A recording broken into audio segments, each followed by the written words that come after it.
आप कर्म करते हैं, फिर भी आप दुखी क्यों हैं? क्या आपका कर्म कर्म है या फिर दुष्कर्म है? सही कर्म का ही सही फल मिलता है, लेकिन सही कर्म करें कैसे? सही कर्म होता क्या है? दोस्तों, आज मैं आपको एक कहानी सुनाने जा रहा हूं। इस कहानी के माध्यम से आज आप यह समझ जाएंगे कि कर्म क्या होता है, क्योंकि हर एक इंसान का कर्म ही उसके सुख और दुख का भागी होता है। सही कर्म उसके सुख का भागी होता है और गलत कर्म उसके दुख का भागी होता है। एक बार की बात है, महात्मा गौतम बुद्ध जी के एक शिष्य ने यह प्रश्न किया कि हे भगवान, कर्म क्या है? महात्मा गौतम बुद्ध जी मुस्कुराए और उन्होंने जवाब दिया, वत्स, मैं तुमको एक कहानी सुनाने जा रहा हूं। इस कहानी के माध्यम से तुम सभी शिष्य यह समझ जाओगे कि कर्म क्या है। एक राजा था। वह अपने मंत्री के साथ देश का भ्रमण करने निकला। भ्रमण करते करते राजा और मंत्री एक बाजार में पहुंच गए। उस बाजार में राजा का ध्यान एक दुकानदार के ऊपर गया। उस दुकानदार को देखते ही राजा के मन में न जाने क्यों यह विचार आया कि मैं इस दुकानदार को कल फांसी की सजा दे दूं। ये बात राजा ने अपनी मंत्री को बताया। मंत्री कुछ बोले उससे पहले राजा उस दुकानदार के दुकान के सामने से आगे निकल चुके थे और दूसरी बातें करने लगे। मंत्री बहुत ही चिंतित हो गया। ये बात समझ नहीं पा रहा था कि दुकानदार की गलती क्या है। दुकानदार से बिना कुछ बात किए, बिना कुछ सोचे समझे महाराज ऐसा फैसला लेने के बारे में क्यों सोच रहे हैं? राजा और मंत्री भ्रमण करने के बाद राज दरबार वापस चले गए। मंत्री को रात भर नींद नहीं आई। सुबह जगने के बाद मंत्री एक साधारण प्रजा का रूप बनाकर उस दुकानदार के पास गया और उस दुकानदार से पूछा, तुम क्या बेचते हो? दुकानदार ने जवाब दिया, मैं चंदन की लकड़ी बेचता हूं। फिर मंत्री आसपास के लोगों से दुकानदार के बारे में पूछना शुरू किया। सबने जवाब दिया कि दुकानदार किसी से बोलता नहीं है, हमेशा दुखी रहता है। मंत्री को बात समझ में आ गई। मंत्री फिर वापस दुकानदार के पास गया और उस दुकानदार से पूछा, तुम दुखी क्यों रहते हो? दुकानदार ने बताया, मैं दुखी इसलिए रहता हूं क्योंकि मेरे दुकान पर लोग आते हैं, चंदन की लकड़ियां सूंघते हैं और बोलते हैं, बहुत ही सुंदर है, बहुत ही अच्छी महक है, लेकिन कोई खरीदा नहीं है, इसलिए मैं बहुत दुखी रहता हूं। मंत्री दुकानदार की बात सुनकर खुद भी भाव विभोर हो गया। कोई भी दुकानदार दुखी क्यों न हो अगर उसके दुकान का कोई भी सामान खरीदा ना जाए, जबकि सामान में कोई कमी ना हो। मंत्री सोचने लगा कि यह दुकानदार अपने दुखों के वजह से इतना दुखी रहता है, परंतु राजा इस दुकानदार को फांसी पर क्यों लटकाना चाहते हैं?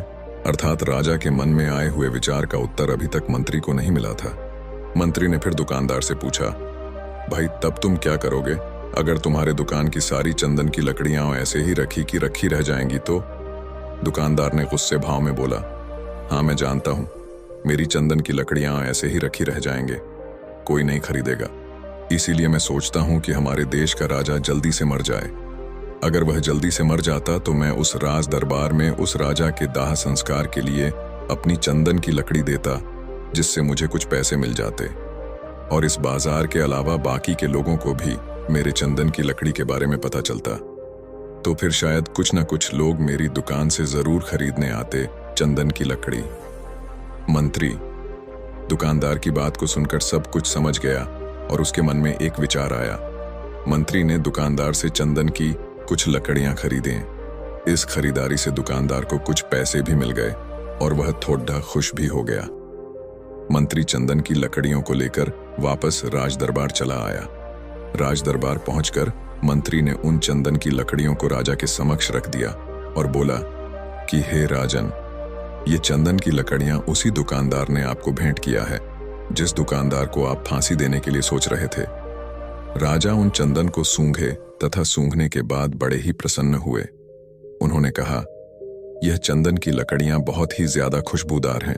दुकानदार के इस अनोखे भेंट से राजा बहुत खुश हुए और मंत्री को कुछ स्वर्ण मुद्राएं दिए तथा बोले, जाओ उस दुकानदार को ये स्वर्ण मुद्राएं इनाम में देना और बोलना कि आज के बाद महल में जब कभी भी चंदन की लकड़ी की जरूरत पड़ेगी तब तुम्हारे दुकान से ही चंदन की लकड़ी ली जाएगी। मंत्री जी मुस्कुराने लगे तथा यह सोचने लगे कि अब तो राजा के मन में उस दुकानदार को फांसी देने का विचार आ ही नहीं सकता, क्योंकि अब तो हमेशा राज दरबार के लिए चंदन की लकड़ियों का इंतजाम की जिम्मेदारी उस दुकानदार को जो मिल गई है। मंत्री स्वर्ण मुद्राओं को लेकर वापस दुकानदार की तरफ चल दिया। इधर राजा इस विचार में पड़ गए कि वह दुकानदार तो बड़ा ही अच्छा इंसान है।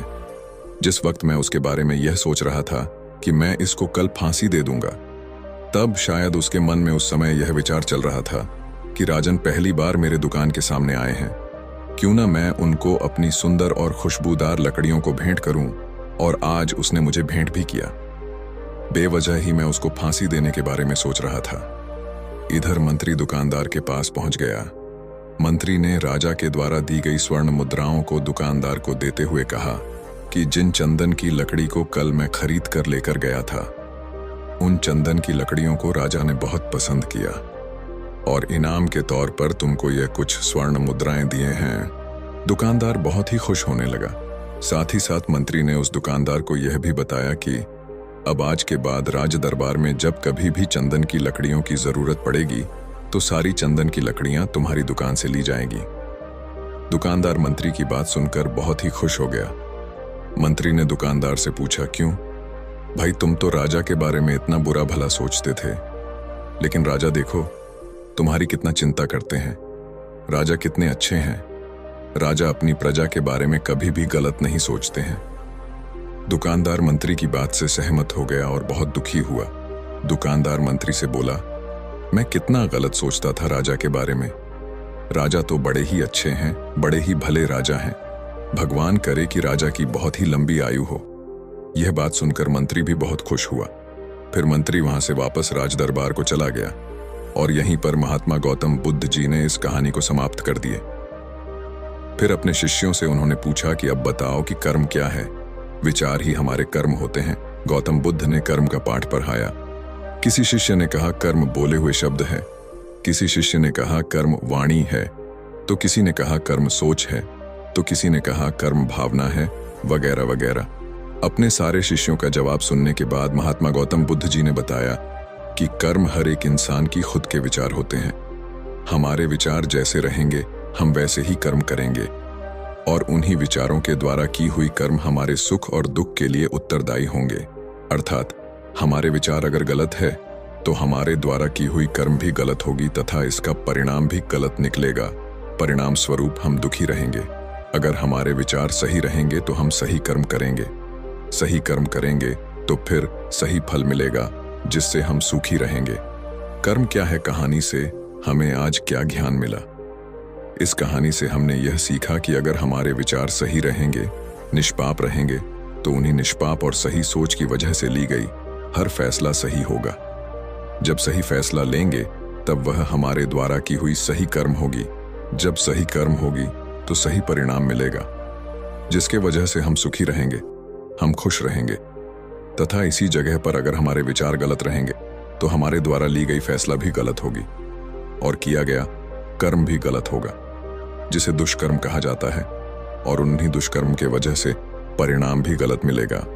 जब दुष्परिणाम मिलेगा तब हम दुखी रहेंगे, परेशान रहेंगे। कर्म का मंत्र, सही कर्म सुख देगा, दुष्कर्म दुख देगा।